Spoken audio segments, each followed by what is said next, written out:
si vous voulez bien, je vais me concentrer sur la métropole lémanique, territoire en formation, inexistant en principe, en tant que tel, et puis les questions de gouvernance qui se posent à un territoire en formation.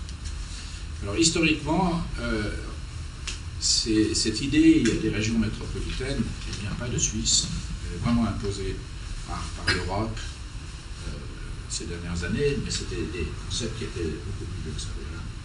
Mais c'est surtout quand... Vous pouvez parler un tout petit peu plus fort. Volontiers, madame. Merci infiniment. Donc c'est surtout quand l'Europe s'est mise à avoir une politique des régions, puis des régions métropolitaines, que tout d'un coup, tout le monde s'est bougé en Europe sur cette idée-là. C'est un concept qui, au niveau de l'Europe, est accompagné de très gros budgets. Et donc il y a aujourd'hui 220 régions métropolitaines européennes qui sont à Bruxelles pour aller chercher des crédits. Et c'était des crédits anciennement liés à l'aide aux pays les plus pauvres. Hein. Et maintenant, ça a viré sur les métropoles. Sur les régions métropolitaines, ça appartient à la DG des régions. Ça a beaucoup changé parce que, dans le fond, lié à cette vague-là, il y avait dans les régions européennes, après les crises des années 70, puis 80, enfin les trois grandes crises qu'on a connues ces 3 dernières décennies, les régions métropolitaines s'étaient un peu structurées à travers un phénomène important qu'on appelait les promotions économiques. C'est elles qui ont donné des noms à ces régions. Hein, le Great Area Zurich, le Grand Lyon, etc. Ça, ce sont des projets de marketing.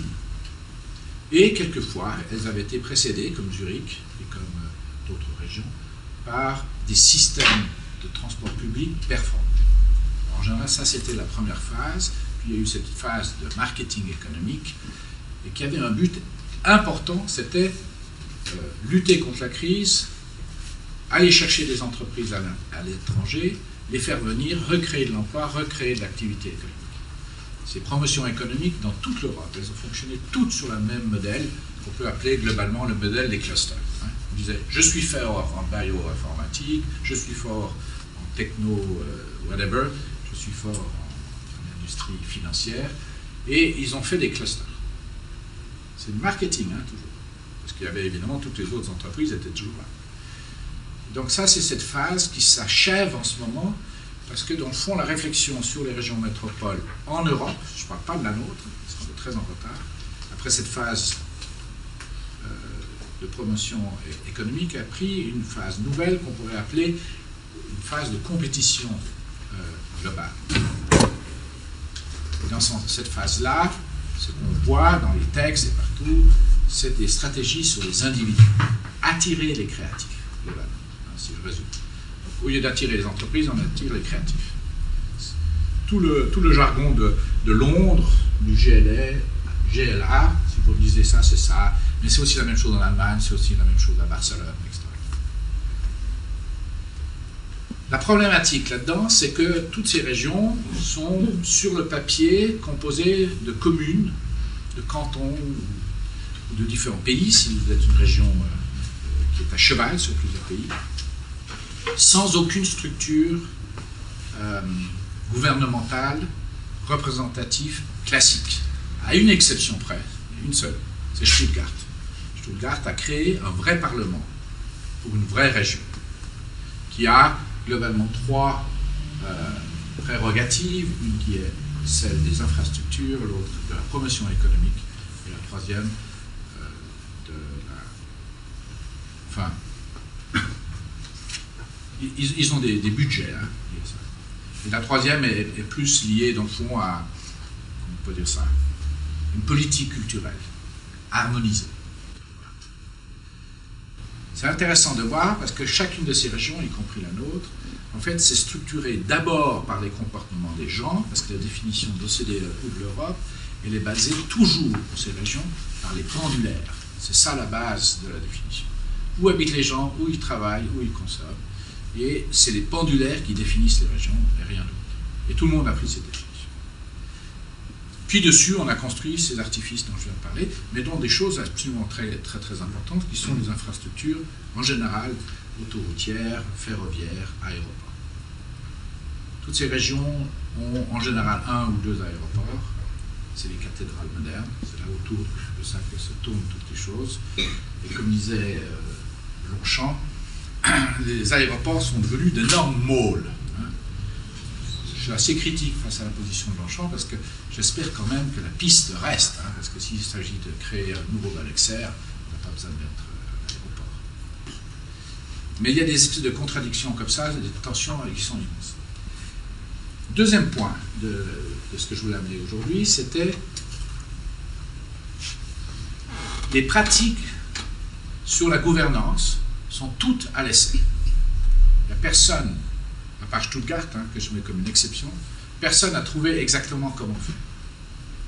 Et tantôt, vous avez un véritable multi-stakeholder, c'est-à-dire toutes les parties prenantes sont dans la machine de la création de ce nouveau territoire, qui sont les régions métropolitaines, et de temps en temps, c'est une opération purement gouvernementale. Par exemple, le Grand Londres est une opération gouvernementale.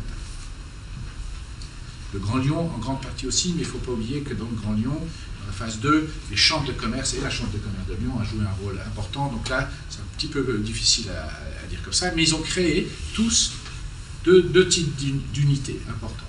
Une unité de dialogue avec la population, le plus avancé, encore une fois, c'est Stuttgart, avec toutes ces associations, mais Lyon aussi fait ça. Puis ils ont créé une autre unité de réflexion prospective, genre de think tank, pour essayer d'anticiper les problématiques posées non pas seulement dans la gouvernance interne, mais aussi par rapport aux pressions externes. Pression externe étant toujours le combat sur les entreprises, sur attirer les créatifs. C'est ça l'essentiel.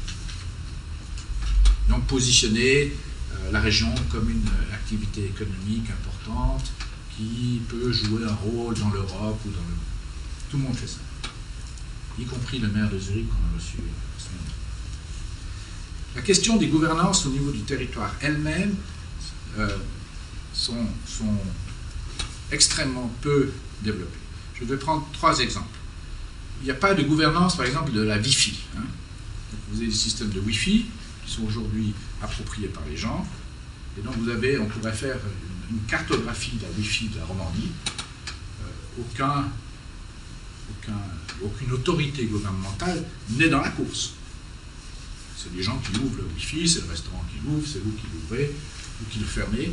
Et la Wi-Fi est en train de tuer plus sûrement Swisscom qu'aucun décret gouvernemental, parlementaire ou autre, ou même que Deutsche Telekom. La Wi-Fi va tuer complètement le système ancien des télécommunications, clairement. Ça va prendre du temps, on a 15-20 ans, mais c'est une initiative qui échappe à toute forme de gouvernement. Comme Internet, il n'y a personne qui a réglé, il n'y a pas un seul parlement qui a voté sur les lois Internet. Je vous rappelle qu'en 1850, on a voté dans tous les pays du monde le télégraphe. Le télégraphe c'était une loi. Il n'y a pas de loi Internet en Suisse. Donc on voit arriver des éléments très structurants pour une région, dans le comportement, qui échappent complètement au système des lois, hard law, comme les Anglais disent.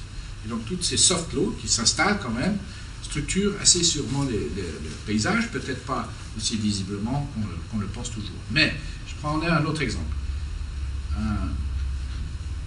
Les malls, comme Ikea, aussi ont organisé des régions métropolitaines. Mais aussi, un musée d'art moderne peut organiser complètement une région métropolitaine. Mais aussi un festival comme Paléo ou le festival de jazz. Ça structure complètement les régions métropolitaines. Aussi, les journaux comme 20 minutes, les gratuits par exemple. Tous les gratuits sont dans les régions métropolitaines. On pourrait donner une autre définition, ce qui diminuerait le nombre de régions métropolitaines en Europe, c'est les régions qui ont un gratuit. Un gratuit. Un gratuit. Ce serait une autre définition. Pour les transports. Comment? Non, pour les journaux. Un journal gratuit. Comme 20 minutes ou bien comme Matin Bleu. Toutes les régions métropolitaines européennes importantes ont des gratuits.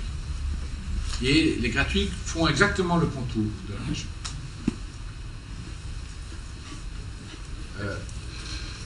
Et dans le fond, ce que je voulais montrer, et je m'arrête là parce que je vais passer la parole. Ce que je voulais montrer, c'est que dans cette forme actuelle, une redéfinition d'un territoire, hors du découpage politique classique, s'installe une logique de comportement, s'installe une logique économique, s'installe une logique culturelle, en l'absence de toute intervention des autorités politiques. Et ça pose question. Ça pose question.